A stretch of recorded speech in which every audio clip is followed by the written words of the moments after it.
बिस्मिल्लाहिर्रहमानिर्रहीम। अस्सलाम वालेकुम नाज़रीन, मैं अहमद फ़वाद हूँ और आप मेरा यूट्यूब चैनल देख रहे हैं।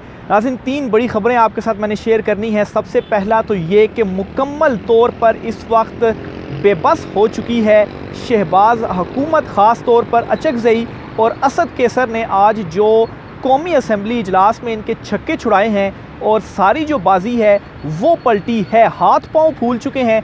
अहम तरीन और एक्सक्लूसिव डिटेल्स आपके साथ मैंने शेयर करनी है। और हाथ पाँव इस वजह से फूल चुके हैं क्योंकि इमरान खान वापस आ रहा है और इमरान खान साहब के बाकायदा तौर पर अब मिन्नत तरला शुरू हो चुका है। इससे पहले भी इमरान खान साहब को कई राब्ते करके पैगाम पहुंचाया गया कि खान साहब हमारे साथ मिलकर हुकूमत बनाएं, और अब तो मिन्नत तरला शुरू हो चुका है। बिलावल ने आज खुल्लम खुल्ला हिमायत का ऐलान किया है। कुछ अहम तरीन और एक्सक्लूसिव डिटेल्स आपके साथ मैंने शेयर करनी है। शहबाज और मरियम नवाज़ अभी ये कुर्सियों के ऊपर आप समझें कि उस तरह से ये बैठे ही नहीं है। अभी तक तो इनकी कुर्सियां गर्म नहीं हुई और इनका जो तख्त है वो उलटने जा रहा है।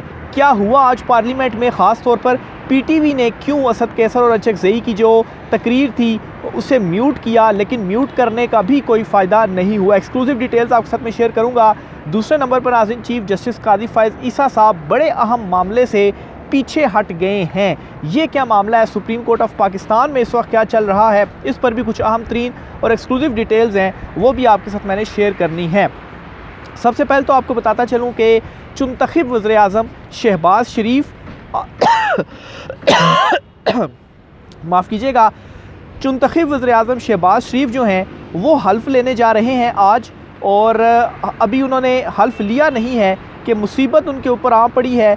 और जो अली अमीन गंडापुर हैं वज़ीर आला केपी, उन्होंने साफ लफ्ज़ों में बाइकआउट कर दिया है, उनकी हल्फ बर्दारी तकरीब में शिरकत करने से इनकार कर दिया है और ये कह दिया है कि आप फॉर्म 47 के नतीजे में चुनतखब वज़ीर आज़म हैं, हम फॉर्म 45 के नतीजे में जो वज़ीर आज़म बनेगा हम उसकी हल्फ बर्दारी तकरीब में शिरकत करेंगे। तो ये पहला बड़ा थप्पड़ है जो कि चुनतखब वज़ीर आज़म शहबाज शरीफ के मुँह पर लगाया गया है। और ये जो फॉर्म 47 है और फॉर्म 45 है, ये अब इन लोगों की छेड़ बन चुकी है और इतनी ज़्यादा इनको खुद अब इनके अंदर से जो आवाज़ें हैं ये ओपनली तो कैमरों के ऊपर भी बात कर रहे हैं, लेकिन बहुत सारे इनके अहम रहनुमा जो कि कैमरों पर बात नहीं भी कर रहे, निजी महफिल में या ऑफ द रिकॉर्ड ये बात कह रहे हैं कि बिल्कुल फॉर्म 47 के ज़रिए ही हम आए हैं, मुबैना तौर पर धांधली करके। तो बहरहाल गंडापुर की जानिब से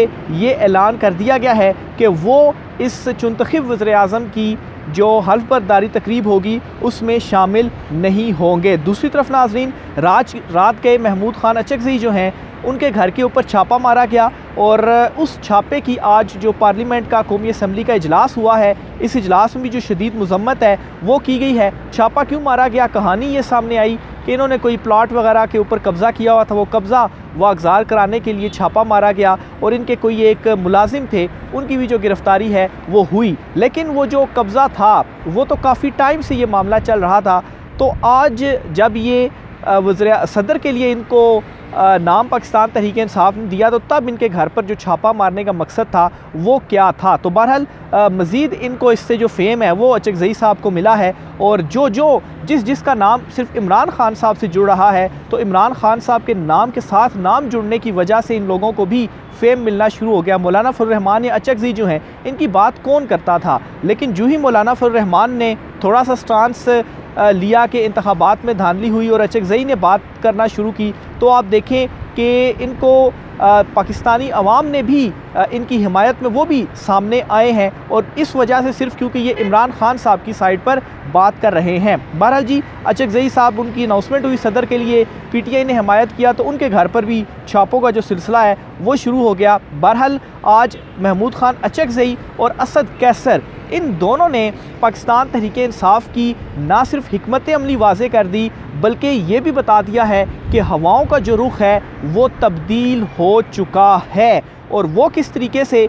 असद कैसर साहब वो शख्स हैं जो कि बड़े तहम्मुल मिजाज और कभी भी उन्होंने सख्त या जिस तरीके से शेर अफजल मरवत हैं वो दबंग होकर बात करते हैं, ऐसे उन्होंने कभी भी बात नहीं की। लेकिन आज पार्लियामेंट में खड़े होकर असद कैसर साहब ने जो तकरीर की है इसने तमाम तर चीज़ों को वाज़े कर दिया है कि ये कंपनी नहीं चलेगी। और दूसरी तरफ राजा परवेज़ अशरफ जो कि स्पीकर थे, लेकिन अब जो है वो याद सादिक स्पीकर आ गए हैं, परवेज़ अशरफ ने भी कह दिया है कि ये कंपनी नहीं चलेगी। और बिलावल भुट्टो ने भी हिमायत कर दी है और मिन्नत तरला आज किया पार्लियामेंट में कि आप हुकूमत बनाएं, हम आज भी आपको कहते हैं और इस हुकूमत में तो हम वजारतें नहीं ले रहे, लेकिन जब आप हुकूमत बनाएंगे आपके साथ हम शामिल होंगे और वजारतें भी लेंगे। ऐसा क्यों कहा जा रहा है? क्योंकि इनको मालूम है कि ये कंपनी नहीं चलनी और आज इसका बाकायदा तौर पर इजहार भी किया गया है। बहरहाल महमूद खान अचकज़ई जो हैं उनकी तकरीर में आपके सामने रखता हूँ। उन्होंने और असद कैसर ने जब तकरीर की तो PTV ने उनकी तकरीर म्यूट कर दी।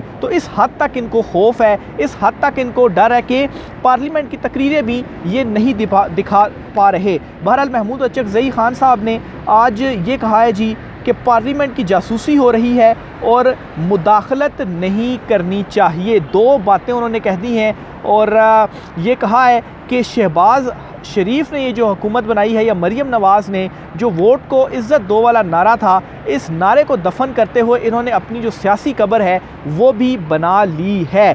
ये महमूद खान अचकज़ई की जानिब से आज जो तकरीर है और एक इसमें वाज़े उन्होंने पैगाम दे दिया है कि जो मुदाखलत है वो नहीं होनी चाहिए और पार्लियामेंट की जासूसी नहीं होनी चाहिए। फिर इसी तरीके से असद कैसर साहब ने क्या कहा? असद कैसर साहब ने भी दबंग तकरीर की और कहा कि मुझ पर बहुत दबाव डाला गया कि इमरान खान साहब को छोड़ दो, परवेज़ खटक के साथ शामिल हो जाओ, नई पार्टी बना लो, लेकिन मैं उस वक्त इमरान खान साहब के साथ डटा रहा और अब मैं ये पैगाम देना चाहता हूँ कि हमने खौफ के बूथ तोड़ दिए हैं और अब वो जो खौफ का वक्त था वो गुज़र चुका है। वाज़े रहे नाज़रीन, मामलात तब्दील हो चुके हैं। आइंदा आने वाले कुछ दिनों में आप देखेंगे बड़ा वाज़े शिफ्ट इन आपको नज़र आएगा। और असद कैसर की ये जो तकरीर है ये भी इसी तरफ ही इशारा कर रही है और ये जो उनके अल्फाज हैं कि खौफ का जो वक्त है वो अब गुज़र चुका है। मुतालबा उन्होंने किया इमरान खान, शाह महमूद कुरैशी, बुशरा बीबी, इसके अलावा परवेज़ इलाही, दीगर पाकिस्तान तहरीक इंसाफ के रहनुमा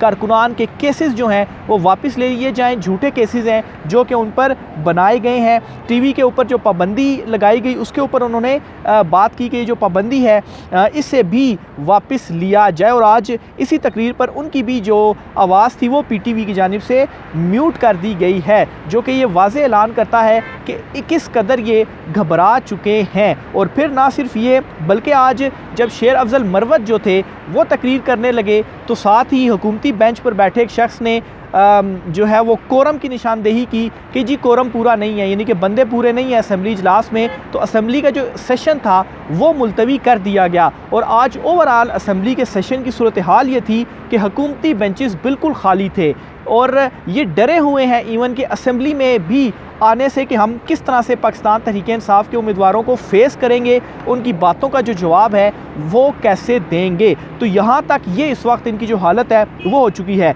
फिर इसी तरीके से बिलावल भुट्टो ने भी आज तकरीर की और एक तो उन्होंने अचकज़ई मामले के ऊपर मजम्मत की और दोबारा से ये कहा कि हम आपको कहते हैं कि आप हुकूमत बनाएं और इस हुकूमत में तो हम वजारतें भी नहीं ले रहे, लेकिन अगर आप हुकूमत बनाते हैं तो हम आपके साथ खड़े होंगे। शहबाज का, मरीम नवाज़ का जो तख्ता है वो उल्टेंगे, हम आपका साथ देंगे। आप हुकूमत बनाएं और हम भी आपके साथ हुकूमत में शामिल होंगे और वजारतें लेंगे। तो बिलावल भुट्टो ये क्यों कह रहे हैं, बात समझने की कोशिश कीजिए। असद कैसर साहब की एग्रेसिव तकरीर करना और बिलावल भुट्टो का पार्लियामेंट में ओपनली ये बात कहना, ये इस बात का इकरार है कि मामलात बदल चुके हैं, हवाओं का रुख जो है वो तब्दील हो चुका है। बार बार मैं आपको कह रहा हूँ कि नवंबर तक सिर्फ आपने वेट करना है। आप देखेंगे कि ये जूतियाँ छोड़कर अपनी भागेंगे नवंबर के बाद और अभी से ही इनकी जो हालत है वो पतली हो चुकी है। इन्हें मालूम है कि इमरान खान ने ही आना है, कोई ऐसी सूरत नहीं कि ये कंपनी चल सके। राजा परवेज़ अशरफ ये बयान आज उन्होंने पार्लियामेंट में तकरीर की और कहा कि ये कंपनी नहीं चलेगी। तो ये सब बातें क्यों हो रही हैं? ख़ास तौर पर पीपल्स पार्टी की जानिब से PTI का अचानक से एग्रेसिव जो रवैया है वो अपनाना, इमरान खान साहब को बार बार जो है वो मिन्नत तरला उनका करना, ये सब इस बात की गवाहियाँ हैं कि इमरान खान डटा हुआ है, इमरान खान इनकी नहीं मान रहा। अंसार अब्बासी साहब कॉलम लिख रहे हैं, उनमें वो ये कह रहे हैं कि इमरान खान जो है वो अभी तक डटा हुआ है और इसीलिए इन सब के इस वक्त जो हाथ पाँव हैं वो भी कांप चुके हैं। दूसरी तरफ नाज़रीन, चीफ जस्टिस कादी फैज़ ईसा के हवाले से भी आपके साथ खबर देता चलूँ, सहाफ़ियों से रिलेटेड अज खुद नोटिस केस की समाअत जो थी वो 4 मार्च को होना थी या मार्च के पहले दूसरे हफ्ते में होना थी, लेकिन जो कास्ट लिस्ट जारी की गई है इस कास्ट लिस्ट में सहाफ़ियों से रिलेटेड ये जो केस है ये नहीं लगा हुआ जिसे इस हफ्ते लगा होना चाहिए था। अब ये मामला क्या था, सहाफ़ियों की जो कमेटी JIT कमेटी को इस मामले में सहाफ़ियों ने चैलेंज किया था। जो सहाफ़ियों को उठाया गया असद तूर और इमरान रियाज ख़ान उनको उठाया गया, तो चीफ़ जस्टिस इस तरह से लग रहा है कि ये जो केस नहीं फ़िक्स किया गया और जो खिलाफ वर्जियाँ हुई बुनियादी इंसानी हकूक़ की, लेवल प्लेइंग फील्ड की, किसी मामले के ऊपर नोटिस ना लेना चीफ साहब का ये वाज़ेह पैगाम है कि वो बिल्कुल खामोश भी हैं और इस सारे मामले से वो पीछे हट चुके हैं। इवन के सहाफ़ियों को जो नोटिस हुए थे और ये कहा गया था जी कि दूसरे मरहले में दोबारा से सहाफ़ियों को नोटिस होगा, तो इस वो वाला मामला भी यहीं पर ख़त्म हो चुका है। अभी तक दोबारा से जर्नलिस्ट को जो नोटिस हैं वो नहीं आए। बहरहाल असद तूर और इमरान रियाज ख़ान जो हैं वो गिरफ़्तार हो चुके हैं, इनकी भी आज रिहाई का मुतालबा पाकिस्तान तहरीक इंसाफ ने पार्लियामेंट में खड़े होकर किया। अख्तर मेंगल जो हैं वो भी आज बोले, उन्होंने भी ये कहा जी कि अस्करियत जीती है, अक्सरियत हारी है। लोग पार्लियामेंट में करोड़ों रुपए की सीट ख़रीद कर आ रहे हैं। तो ये सारा इशारे हैं, ये सारी बातें हैं जो कि आज पार्लियामेंट में हुई हैं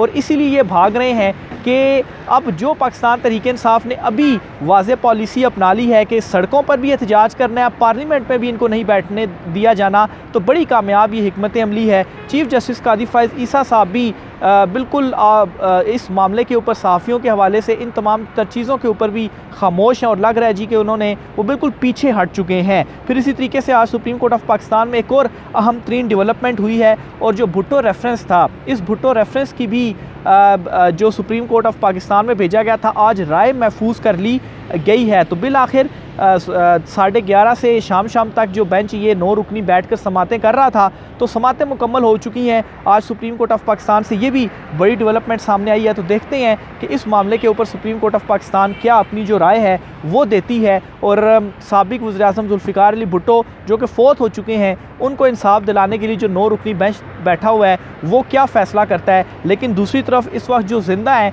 उनके साथ क्या हो रहा है इस वक्त, इस पर बिल्कुल चीफ़ जस्टिस कादी फ़ाइज़ ईसा साहब ने जो है वो हाथ खड़े किए हुए हैं। कोई नोटिस नहीं, कोई पूछताछ नहीं कि क्यों इतने लोगों को गिरफ़्तार किया गया है। 9 मई जिन्होंने जो कुछ हुआ उसकी जो मज़म्मत है या जिन लोगों ने किया उनको सज़ाएं ज़रूर मिलनी चाहिए, लेकिन उसको बुनियाद बनाकर बहुत सारे ऐसे लोगों के ऊपर जो FIR काटी गई जो बेगुनाह हैं और वो जेलों में हैं, तो इस मामले के ऊपर कोई जो नोटिस है वो भी नहीं है।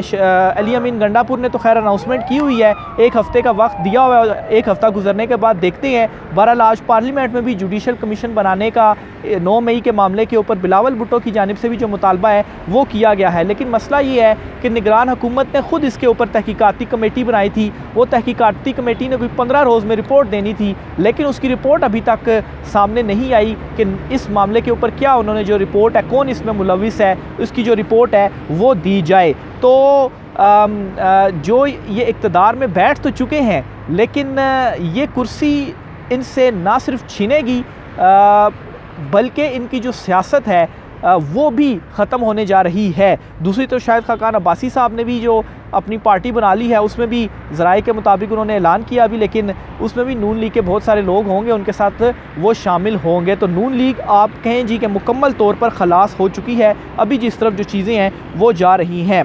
आगे चलते हुए नाज़रीन, इलेक्शन कमीशन के हवाले से भी आपको एक ख़बर देता चलूँ जी कि 5 रोज़ पहले इलेक्शन कमीशन ऑफ पाकिस्तान ने जो PTI की मखसूस नशिस्तें हैं उन नशिस्तों के ऊपर फ़ैसला महफूज किया था और वो फ़ैसला अभी तक नहीं सुनाया गया। तो इलेक्शन कमीशन ऑफ पाकिस्तान की जो जानिबदारी है वो भी दिन ब दिन मज़ीद खुलकर सामने आती जा रही है कि क्यों अभी तक 5 दिन हो चुके हैं, अभी तक वो फ़ैसला नहीं सुना रहा कि देनी है या नहीं देनी। भाई फ़ैसला तो सुनाएं। और ये वही इलेक्शन कमीशन ऑफ पाकिस्तान है जिसने अभी तक फॉर्म 45 अपलोड नहीं किए अपनी वेबसाइट के ऊपर, जो कि इन्हें करने थे और हतमी नताइज जो थे उसी से फिर मालूम होता। तो वाज़े तौर पर दाल में कुछ काला है और 5 दिन हो गए अभी तक महफूज सीटों का फ़ैसला भी नहीं सुनाया गया। तो बहरहाल जी ये इस वक्त जो मामलात हैं वो चल रहे हैं। पाकिस्तान तहरीक इंसाफ के ख़िलाफ़ जो कुछ भी मुमकिन हो पा रहा है इनसे वो किया जा रहा है, लेकिन अब जो हालात हैं वो बिल्कुल हाथ से निकल चुके हैं और इस वक्त जो अहम हलके हैं वो भी परेशान हैं कि अब किस तरफ जाना है या क्या करना है, क्योंकि कप्तान डट कर खड़ा हुआ है और वो किसी की भी कोई डील एक्सेप्ट नहीं कर रहा। राय का इज़हार कीजिएगा, इजाज़त दीजिए, अल्लाह हाफ़िज़।